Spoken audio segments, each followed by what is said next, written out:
Sziasztok, Joci vagyok, az Együtt egy jobb jövőért Facebook közösség szerkesztője, és a mostani eseményekhez lenne pár hozzászólni valóm, ami ebben az országban történik, és ami mellett nem igazán lehet elmenni szó nélkül.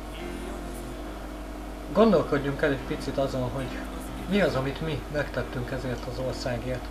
Mi az, amit mi megtettünk azért, hogy itt bármi is jobb legyen ebben az országban. Elmegyünk 4 évenként szavazni?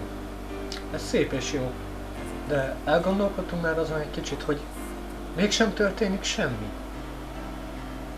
4 évente ugyanazokra az emberekre szavazunk felváltva, aztán meg csodálkozunk, hogy egyik se jó. Persze a szavazás után mindig adnak egy kicsikét, csak azért, hogy nekünk is jó legyen, ilyen picike kis morzsákat. Aztán meg elvesznek, de folyamatosan. Igaz, mindig annyit, hogy ne fájjon eléggé. Mert ha eléggé fájna, akkor szerintem már holnap forradalom lenne. És jó ez így? Neked jó? Nekem nem. És megmondom, miért nem jó. Hiába csökkenti a kedves kormány a rezsit 10%-kal, nekem attól még nem lesz munkahelyem. Nem lesz magasabb a fizetésem, nem lesz tisztességes megélhetésem. Nem lesz belőle otthonom, nem tudom majd a családomat eltartani, és esetleg majd a gyermekemnek enni adni. De nem baj, azért örülök neki, hogy 10%-kal olcsóbb lesz a villany, bár nem fogom tudni szerintem még azt a 10%-kal olcsóbb villanyt sem kifizetni. De azért adtak egy kicsit, igaz? És most mindenki örül. Örül mindenki annak, hogy talán majd 2014-ben, talán majd, hogyha újra az MSZP-be szavazunk, vagy a DK-ra, vagy az Együtt 2014-re, akkor majd megint jobb lesz. De mivel? Mivel lesz jobb? Szerintem semmivel. Manapság a politika csak arra épül, hogy megosztja az embereket. Viszont az a baj, hogy ezzel a megosztással akkora pusztítást végeznek ebben az országban, hogy tényleg nem lesz senkinek sem jövője.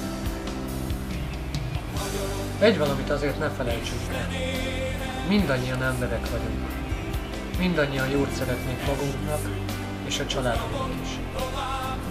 De ezt a jót nem úgy kell akarni, hogy közben egymást bántjuk, hogy valakit megbélyegzünk azért, mert fideszes, megbélyegzünk azért, mert az MSZP-re szavaz, vagy megbélyegzünk azért, mert éppenséggel jobbikos, vagy DK-s. Nem szabad. Mindannyian emberek vagyunk. És addig, amíg hiszünk a politika megosztásának, addig sajnos nem fogunk felébredni. Pedig éppen az lenne a feladatunk, hogy egységet teremtsünk. Egy olyan egységet, ami képes lenne legyőzni minden rosszat, ami mostanában körülöttünk zajlik. Azt kell megérteni emberek, hogy csak mi vagyunk azok, akik bármit is tehetnek ez ellen. Nem a homokba kell dugni a fejünket. Nem 4 évente szavazásra kell járni, hanem tenni kell. Fel kell állni, és azt kell mondani, hogy elég volt. Ezt én így nem csinálom tovább. Össze kell fogni mindenkivel. Értsétek meg végre, muszáj összefognunk. Ha mi nem teszünk rendet, senki nem fog helyettünk. Fel kell állni abból a karosszékből, és ki kell mondani végre az igazságot. Nem szabad tévét nézni. Minek nézünk tévét? Úgyis úgy állítják be, hogy minden jó, minden szép, minden tökéletes. És ez így van? Ezt érezzük a bőrünkön, hogy minden jó? Dehogy ezt érezzük? Azt érezzük, hogy lassan már kenyére sincs. Hát tényleg nincs. És akkor kérdezem én, tényleg minden jó? Tényleg így akarjuk ezt csinálni? Tényleg hagyjuk, hogy mindent elvegyenek tőlünk? Elvették a gyárainkat. Elvették a munkahelyet. Elveszik a fizetésünket. Szinte már mi adózunk legtöbbet az egész világban lassan. És most már veszik el az otthonainkat is. Ugye itt most külön kiemelném a devizahiteleseket, mert náluk sajnos ez van. Csalással elveszik tőlük a lakásokat, a házakat, mindazt, amiért megdolgoztak. Ha nem ébredünk fel, akkor mindenki költözhet innen rövid időn belül. De szó szerint. Én nem ezt akarom magamnak. Sem a gyerekeimnek.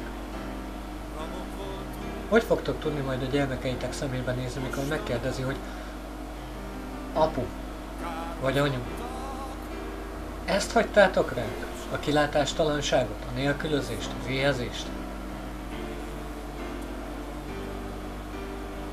Miért csak ülünk a tévé előtt és bólogatunk, hogy igen, jó lenne, igen. Ne! Fejezzük már ezt be, ébredjünk már fel. Mutatok nektek most pár képet az április 21-i Hősök terei rendezvényről, amikor is több ezer ember közfelkiáltással megszavazta azt, hogy nekünk ebből elég volt. Elég volt a politika megosztásából, elég volt az ország kifosztásából. Élni akarunk.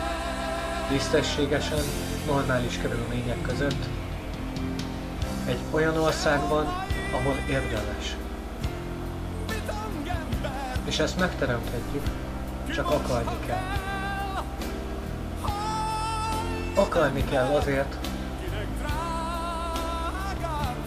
hogy majd később büszkén mondhassuk azt a gyermekeinknek, hogy fiam, én megharcoltam ezért a hazáért.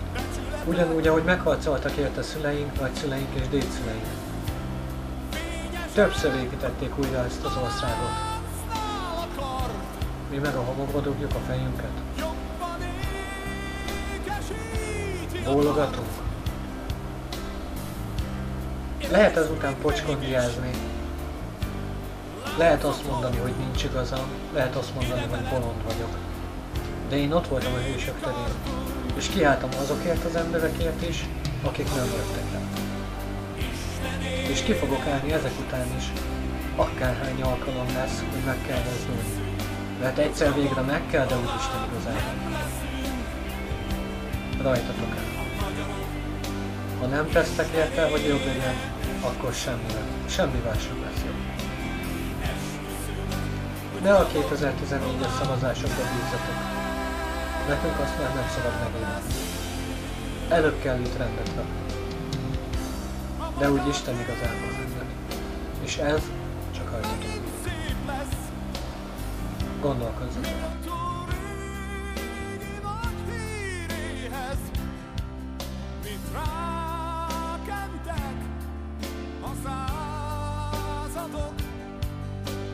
Lemossuk a gyalázatot. Hol sírjaink domborulnak, unokáink leborulnak, és áldó imádság mellett mondják el szent neve.